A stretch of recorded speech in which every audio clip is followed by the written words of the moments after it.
It was the kind of cold that made the city hold its breath. Snow drifted down in slow, apologetic flakes, softening the edges of buildings and muting the sound of traffic until even the streetlights seemed to glow more quietly. Outside a small grocery store, under one of those lights, Lena Morales stood still long enough for the cold to begin writing itself into her bones.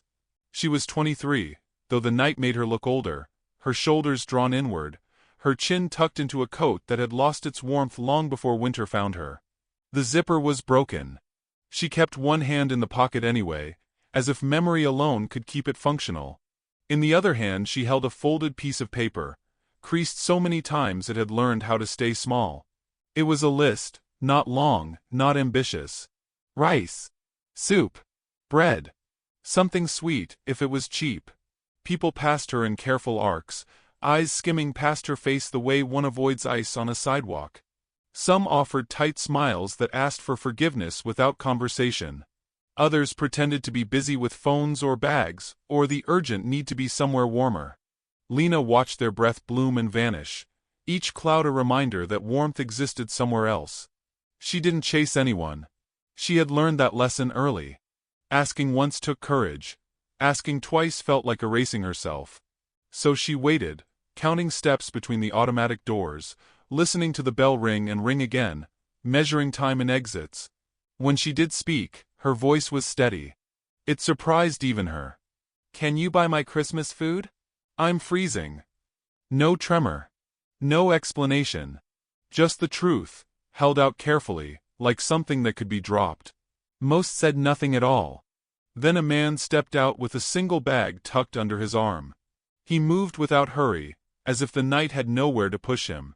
He was tall, neat, 30 by the quiet lines at his eyes, his coat tailored enough to signal intention, but worn enough to suggest it wasn't chosen for show. His name was Ethan Caldwell, though she didn't know that yet. He paused, not dramatically, just enough for the moment to notice him noticing her. His gaze flicked to the list, then to her hands, red and raw, then back to her face. Something in him tightened, not with pity, but with recognition. Loneliness had taught him the shape of other people's silences. He had learned to keep his own carefully folded. "Yes," he said simply.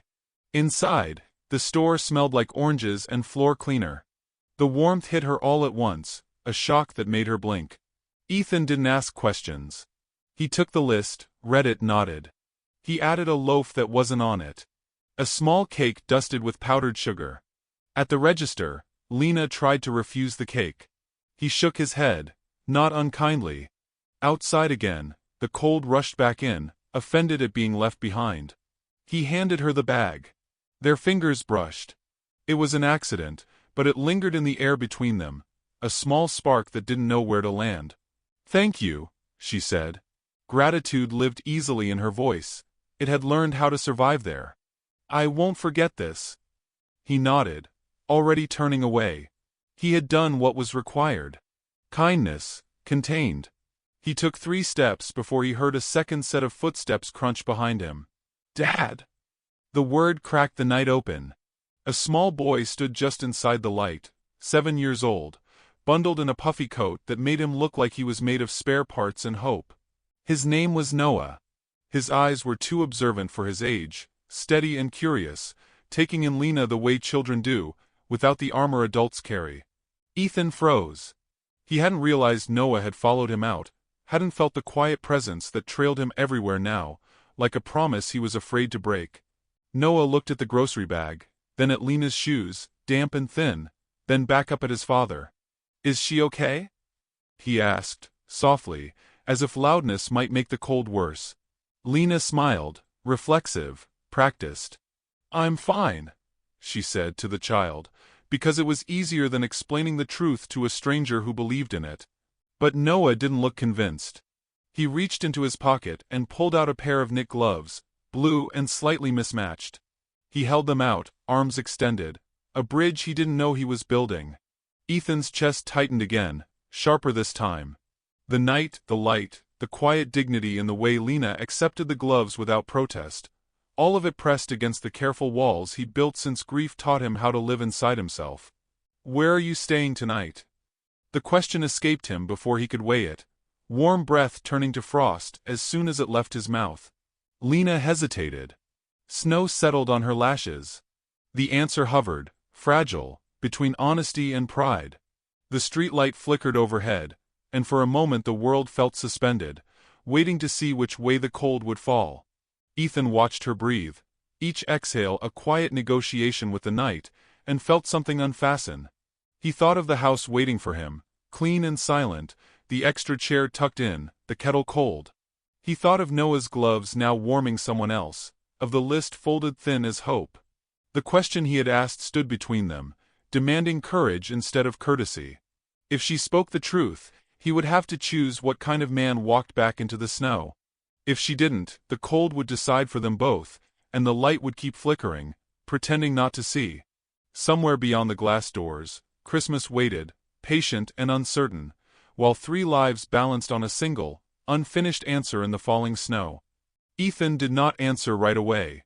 The cold had a way of stretching seconds until they felt deliberate, as if time itself needed permission to move. Lena watched his face for a signal she could read, something that would tell her whether she had misstepped by telling the truth too honestly. Her breath fogged again, and she folded her hands together, the borrowed gloves already warming to her skin, already beginning to feel like something she might miss. "I don't," she said at last, quietly. The words landed between them without apology. "I usually figure it out. Tonight I haven't yet."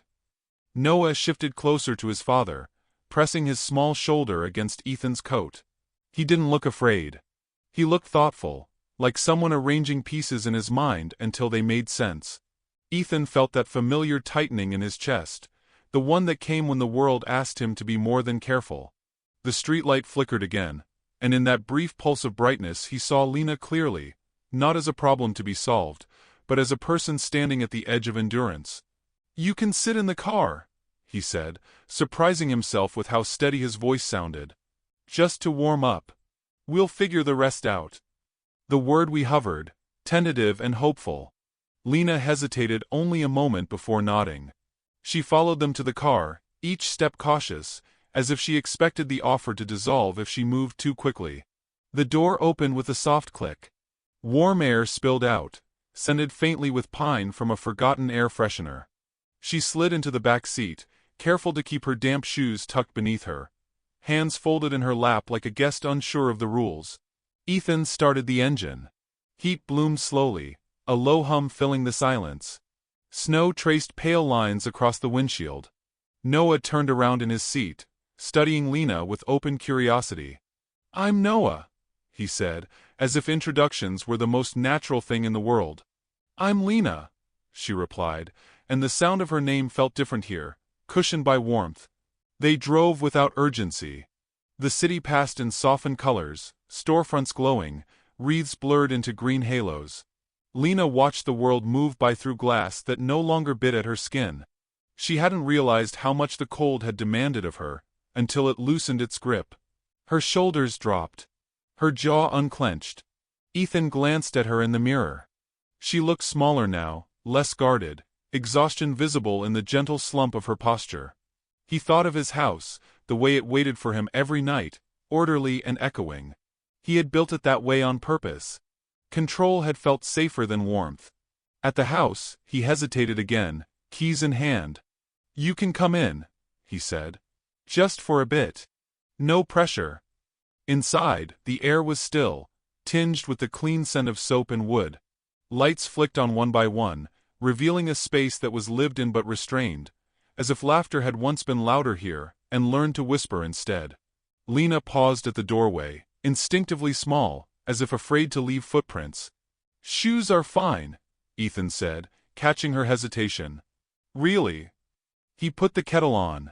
The sound of water filling the pot was surprisingly loud, a domestic noise that hadn't had an audience in a while.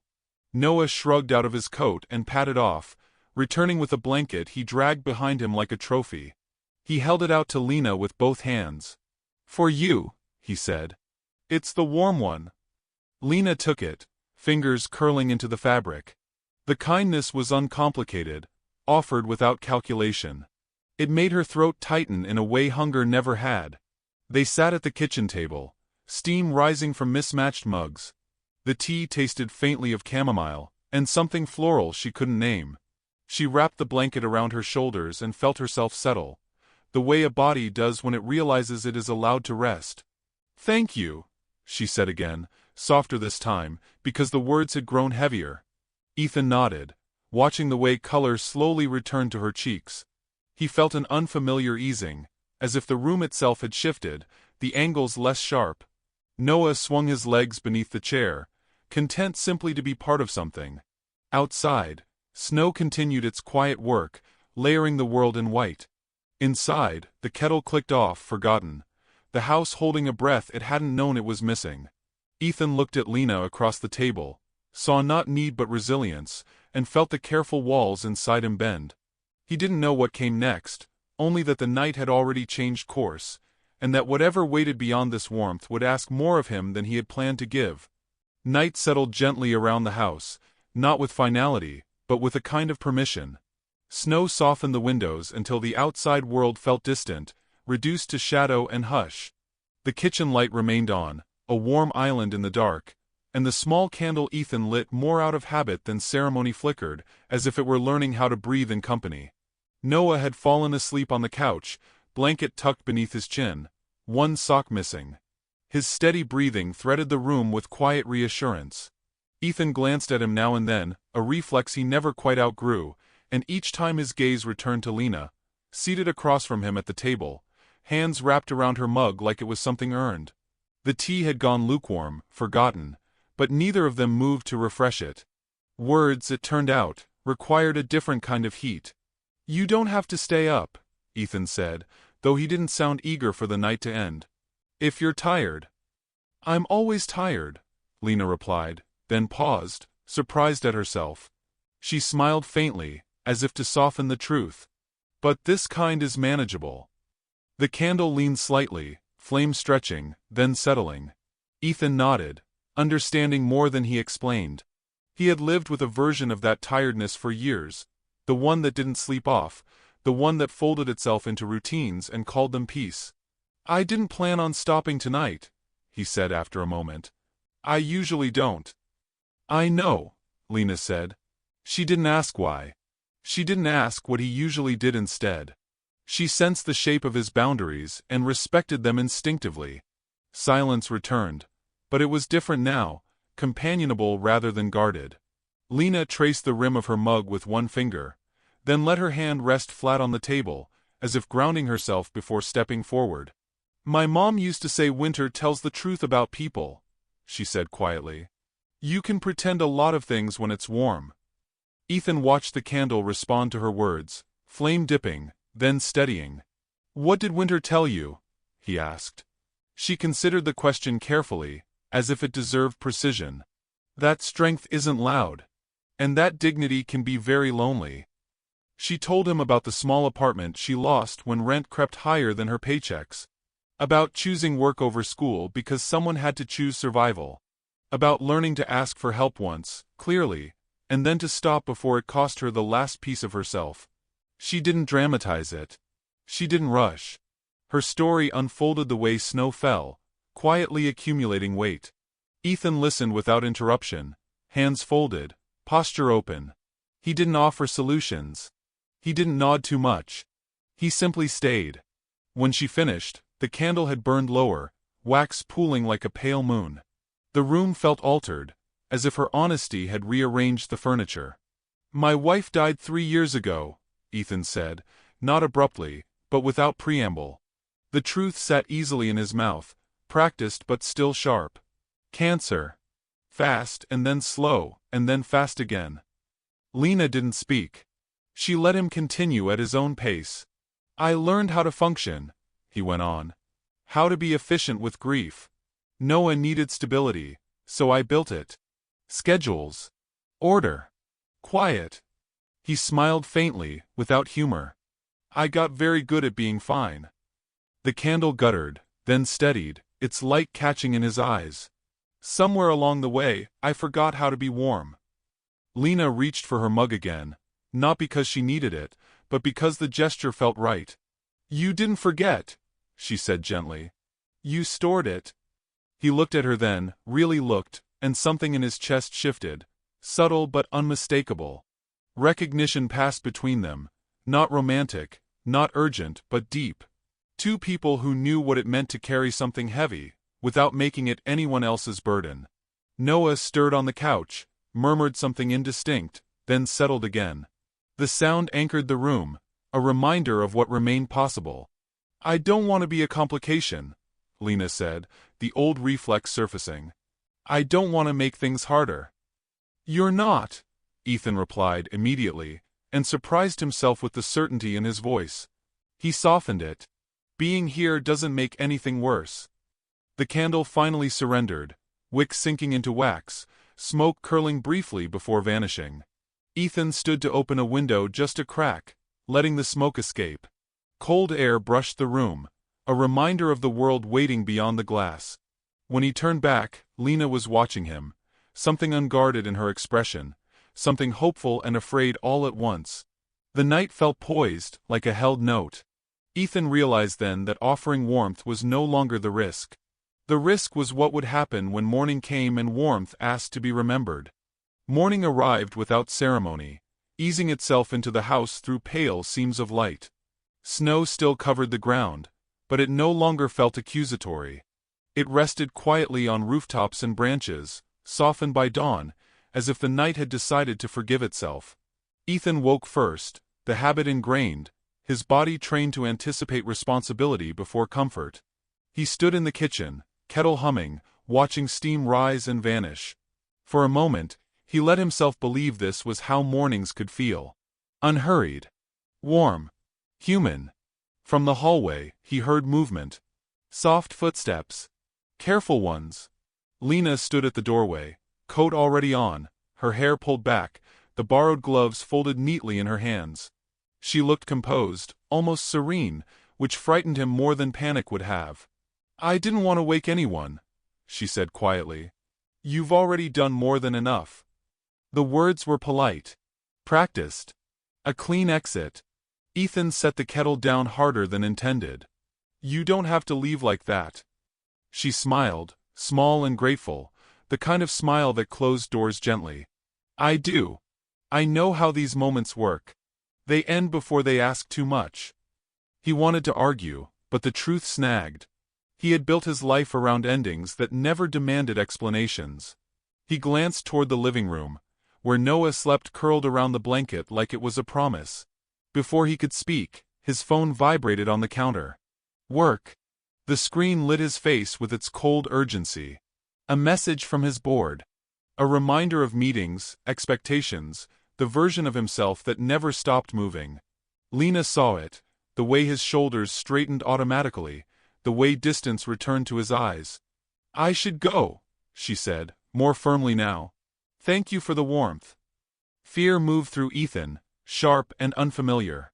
Not fear of her leaving, but fear of letting her stay. Of what it would mean to rearrange a life he had survived by keeping intact. "Wait," he said, but the word landed late. She was already at the door. Outside, the morning had changed the streetlight's glow. It looked ordinary now, harmless, no longer a witness to desperation. Lena stepped onto the snow, boots crunching softly, breath steady. Ethan followed, coat forgotten. Cold bit at him, immediate and honest. "You don't disappear to stay dignified," he said, the sentence surprising them both. "You're allowed to take up space." She turned, eyes shining but unshed. "I don't know how to stay without becoming a burden." "You wouldn't," he replied. "You haven't." The door behind them opened again. Noah stood there, rubbing sleep from his eyes, holding the blue gloves. "You forgot these," he said, holding them out to Lena. She knelt, meeting him at eye level. "I think they might belong to you," she said softly. He shook his head. "They're warmer when you have them." Something inside Ethan loosened completely then, like a knot finally admitting it had been tied too tight. He looked at Lena, really looked, saw not fragility but courage waiting for permission. "Stay for breakfast," he said. Not as a plea. As an offering. "If you want." The snow seemed to hold still. She inhaled, deeply, and nodded once. Later, the kitchen filled with the sound of cooking, the gentle chaos of three people learning a shared rhythm. Eggs cracked. Toast burned slightly. Noah laughed when the smoke alarm protested. Mrs. Finch knocked at the door with cinnamon rolls and a knowing smile that asked no questions. Sunlight warmed the table. Steam fogged the windows. The world outside remained cold, but it no longer felt personal. Lena sat between them, hands relaxed, shoulders unguarded. Ethan watched her laugh with Noah, felt the house respond, walls listening again. Nothing had been promised. Nothing declared. But something had returned. Beyond the glass, snow fell softly, and for the first time in years, Ethan did not rush to turn away from the warmth it framed.